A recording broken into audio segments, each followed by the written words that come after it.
പ്രിയ പ്രേക്ഷകർക്ക് സീരിയൽ ന്യൂസിലേക്ക് സ്വാഗതം. കൂടുതൽ സീരിയൽ ന്യൂസുകൾ അതിവേഗം ലഭിക്കുന്നതിന് ഈ ചാനൽ സബ്സ്ക്രൈബ് ചെയ്യുക. ബെൽ ഐക്കൺ മറക്കാതെ ക്ലിക്ക് ചെയ്യുക. വീഡിയോ ഇഷ്ടമായി എങ്കിൽ ലൈക്ക് ചെയ്യാൻ മറക്കരുത്.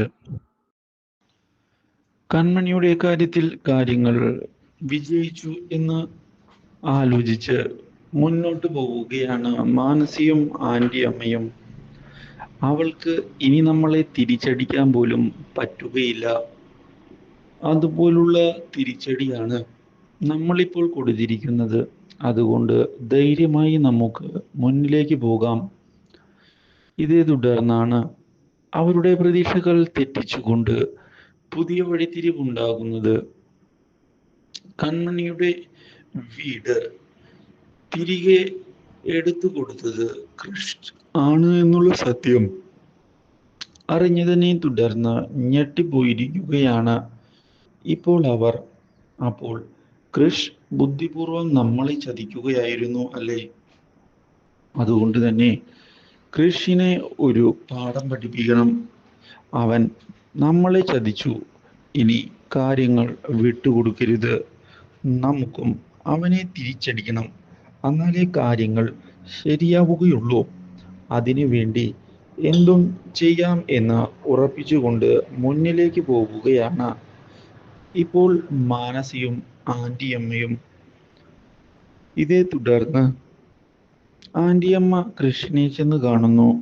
കൃഷിനോട്, ഞങ്ങൾ അറിഞ്ഞ കാര്യങ്ങൾ സത്യം തന്നെയാണോ? നീയാണോ അവളുടെ വീട് തിരിച്ചെടുത്തു കൊടുത്തത്? ഇതോടെ കൃഷ് സത്യങ്ങൾ പറയാൻ തയ്യാറാവുകയാണ്. അതെ, ഞാൻ തന്നെയാണ്. കാരണം കൺമണിയെ എനിക്ക് അത്രയധികം ഇഷ്ടമാണ്.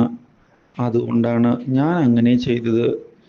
ഞാൻ ചെയ്ത കാര്യങ്ങളിൽ നിന്ന് ഇനി പിറകോട്ട് പോകാൻ ഞാൻ ഉദ്ദേശിക്കുന്നില്ല. എടാ, നീയപ്പോ ചതിക്കുകയായിരുന്നു അല്ലേ? ഒരു ചതിയുമില്ല. ഞാൻ ഇഷ്ടപ്പെട്ട പെൺകുട്ടിക്ക് ഞാൻ സഹായം ചെയ്തു. അതൊരു തെറ്റായി എനിക്ക് തോന്നുന്നില്ല. എന്താ ആൻറ്റിയമ്മയ്ക്ക് ഞങ്ങളുടെ കാര്യത്തിൽ ഇടപെടേണ്ട ആവശ്യം? അതിൻ്റെ ആവശ്യമൊന്നും ഇല്ല എന്ന് വ്യക്തമാക്കുകയാണ് കൃഷ്. ഇതോടെ ആൻറ്റിയമ്മയൊന്ന് പകച്ചു പോകുന്നു. എന്നാൽ ഇതേ സമയം കാര്യങ്ങളെല്ലാം അറിയാൻ ഇടയാകുന്ന വരുണാകട്ടെ ധനലക്ഷ്മിയെ ചെന്ന് കണ്ട് കാര്യങ്ങൾ ചോദിക്കുകയാണ്, ഇനി എങ്ങനെ മുന്നിലേക്ക് പോകും എന്ന്. അപ്പോൾ ധനലക്ഷ്മി മനോജേട്ടനെ ഉപയോഗിച്ച് പുതിയൊരു നീക്കം പ്ലാൻ ചെയ്യുന്നുണ്ട് എന്ന് പറയുകയും ചെയ്തിരിക്കുകയാണ്. Do like, share and subscribe.